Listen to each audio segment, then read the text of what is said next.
അസ്സാം വലൈക്കും വറഹമത്തുള്ള. അൽഹംദുലില്ലാ വസ്സലാത്തു വസ്സലാം അല റസൂലില്ലാ വഅല ആലിഹി വസുഹാബിഹി അജ്മഈൻ അമ്മാ ബഅദ്. പ്രിയമുള്ള സഹോദരങ്ങളെ, നീതിയോടുകൂടെ ജീവിക്കണം എന്ന് അള്ളാഹു നമ്മളോട് കൽപ്പിക്കുന്നുണ്ട്.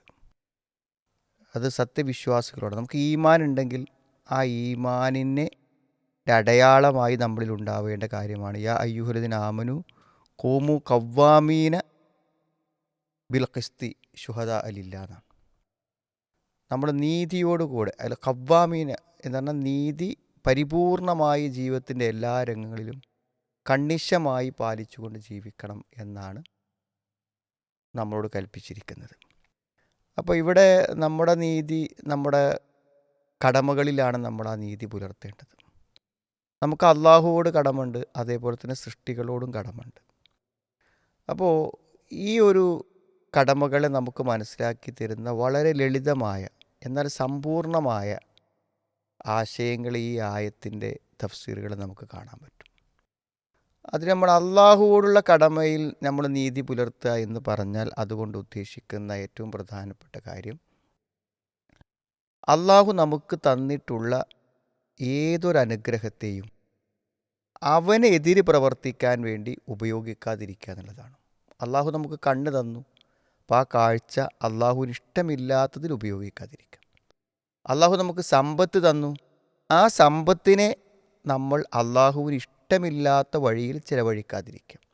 ആ സമ്പത്ത് കൊണ്ട് അള്ളാഹു നിഷിദ്ധമാക്കിയതിന് ആ സമ്പത്തിനെ ഉപയോഗിക്കാതിരിക്കുക എന്നുള്ളതാണ്.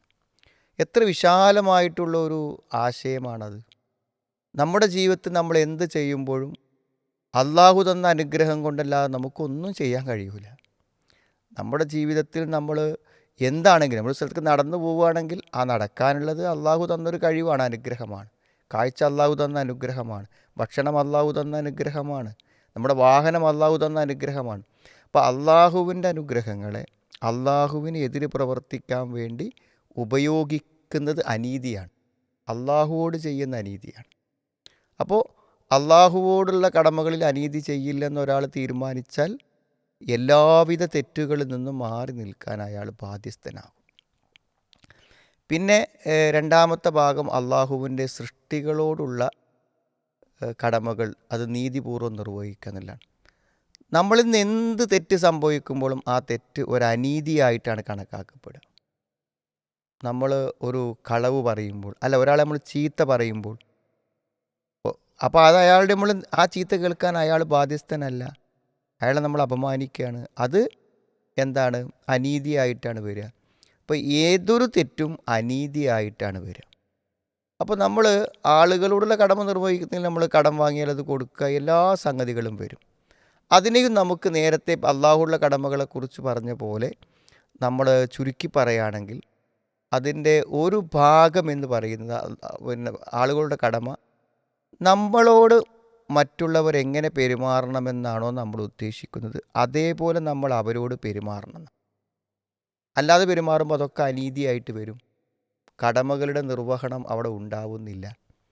ഉദാഹരണം പറയുകയാണെങ്കിൽ നമ്മുടെ അയൽവാസി ഇപ്പോൾ അവിടെ പ്ലാസ്റ്റിക്കും സാധനങ്ങളൊക്കെ ഇട്ട് കത്തിക്കുകയാണെങ്കിൽ ആ പുക മുഴുവൻ നമ്മുടെ വീട്ടിലേക്കും അടുക്കളയിലേക്കും ജനൽവാതികളുടെ ഉള്ളിലേക്കും വരികയാണെങ്കിൽ അയാൾ നമ്മളോട് ചെയ്യുന്നൊരു അനീതിയല്ലേ. അപ്പോൾ അയാൾ അവിടെ ഇട്ട് കത്തിക്കരുത് നമ്മൾ ആഗ്രഹിക്കുന്നു, അപ്പോൾ നമ്മളിട്ട് കത്തിക്കാൻ പാടില്ല. നമ്മുടെ വേസ്റ്റ് വെള്ളം അയാളെ വേസ്റ്റ് വെള്ളം വരുന്നത് നമുക്ക് ഇഷ്ടമല്ലെങ്കിൽ നമ്മുടെ വേസ്റ്റ് വെള്ളം അദ്ദേഹത്തിൻ്റെ അടുക്കലേക്ക് പോകാൻ പറ്റില്ല. നമ്മുടെ വീട്ടിലെ ശബ്ദം അയാൾക്ക് ബുദ്ധിമുട്ടുണ്ടാക്കുന്നുവെങ്കിൽ നമ്മളത് ചെയ്യാൻ പാടില്ല. അപ്പോൾ നമ്മൾ മറ്റുള്ളവരോട് നമ്മൾ മാതാപിതാക്കളെ ബഹുമാനിക്കണ്ടേ അല്ലേ? അപ്പോൾ നമ്മൾ ബഹുമാനിക്കപ്പെടുന്ന നമ്മൾ ആഗ്രഹിക്കണില്ലേ നമ്മുടെ മക്കൾ? അപ്പോൾ നമ്മുടെ മാതാപിതാക്കൾ അത് ആഗ്രഹിക്കുന്നുണ്ട് അല്ലേ? നമ്മുടെ മരുമക്കളോട് നമ്മൾ എന്ത് ചെയ്യണം? സ്നേഹം കാണിക്കണം. നമ്മുടെ മരുമക്കൾ നമ്മളോട് സ്നേഹം കാണിക്കണം. എന്തുകൊണ്ട്? അങ്ങനെ നമ്മൾ പെരുമാറണമെന്ന് അവരാഗ്രഹിക്കുന്നു. അപ്പോൾ നമ്മുടെ ജീവിതത്തിൽ നമ്മളോട് മറ്റുള്ളവർ എങ്ങനെ പെരുമാറണമെന്നാണോ ആഗ്രഹിക്കുന്നത് അതുപോലെ നമ്മൾ പെരുമാറാൻ പാടുള്ളൂ. അതിന് വ്യത്യസ്തമായി പെരുമാറുമ്പോൾ നമ്മൾ നമ്മുടെ കടമകൾ നിറവേറ്റിയില്ല എന്നതാണ് വരിക. അപ്പോൾ നീതിയോടുകൂടെ നമ്മൾ വർത്തിക്കുക എന്ന് പറയുമ്പോൾ അതിലെ പ്രധാനപ്പെട്ടൊരു കാര്യമാണ് നമ്മൾ മറ്റുള്ളവർ നമ്മളോട് എങ്ങനെ പെരുമാറാൻ ഉദ്ദേശിക്കുന്നുവോ അങ്ങനെ തന്നെ നമ്മൾ മറ്റുള്ളവരോട് പെരുമാറണം എന്നുള്ളതാണ് അതിൽ പറയുന്നൊരു പ്രധാനപ്പെട്ട കാര്യം. അതിൽ പിന്നെ നമ്മൾ നിർബന്ധമായി ചിലവഴിക്കേണ്ട കാര്യങ്ങൾ, കടമകൾ, അതൊക്കെ ആ കാര്യങ്ങളിൽ എന്ത് ചെയ്യും, വരും. എങ്കിൽ പോലും ഇത് നമ്മുടെ ജീവിതത്തിൽ വളരെ കൃത്യമായി നമ്മൾ പാലിക്കാൻ വേണ്ടി ശ്രമിക്കുമ്പോൾ നമ്മുടെ ജീവിതത്തെ തന്നെ നന്നാക്കി തീർക്കാൻ നമുക്ക് ഇതുകൊണ്ട് പറ്റും. അള്ളാഹു അനുഗ്രഹിക്കട്ടെ.